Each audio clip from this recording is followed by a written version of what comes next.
जापानमा हुनुहुन्छ अनि यो इमर्जेन्सी बोतल युज एन्ड थ्रो वाला बेबी बोतल हो कि यो चाहिँ कसलाई थाहा छैन भने चाहिँ यो भिडियो तपाईँहरूलाई काम लाग्न सक्छ है। मलाई पनि फर्स्टमा चाहिँ थाहा थिएन, जापानिजले नै सेउकाइ गरेको हो कि मेरो लागि नि यो बोतल चाहिँ जन्मेदेखि नै युज गर्न मिल्ने खालको बोतल रहेछ। अनुसारको बोतलमा मिल्दो रहेछ बनाउनलाई चाहिँ। सो यदि कतै बाहिर निस्किनु पर्यो अर्जेन्ट अब बोतलहरू थोरै लिएर गएको बेलामा बोतल पुगेन भने चाहिँ यो बोतल किनेर यसमा हालेर खुवाउन चाहिँ एकदम सेफ रहेछ। यो चाहिँ आफैले सानो ठुलो बनाउन मिल्ने, कति वर्षको बच्चालाई कति खुवाउँदा हुन्छ भनेर दुधको त्यो एमएल पनि त्यही लेखेको हुन्छ। टोटलमा चाहिँ 250 एमएलसम्म मिल्दो रहेछ यसमा चाहिँ।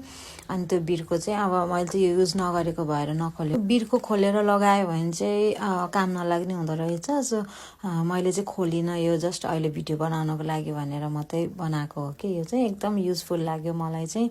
कहिलेकाहीँ चाहिँ आफूले लिएर गएको बोतलहरू पनि पुग्दैन नि त, अनि यस्तो बोतल किनेर अनि खुवायो भने चाहिँ सजिलो पनि हुने रहेछ क्या। अनि मैले चाहिँ यो 2-3टा किनेरै लिएर आएको छु। बच्चा भएको घरमा चाहिँ यो इमर्जेन्सी युज एन्ड थ्रो बोतल चाहिँ किन्नु होला भनेर सजेस्ट गर्छु है त। हस् त, धन्यवाद।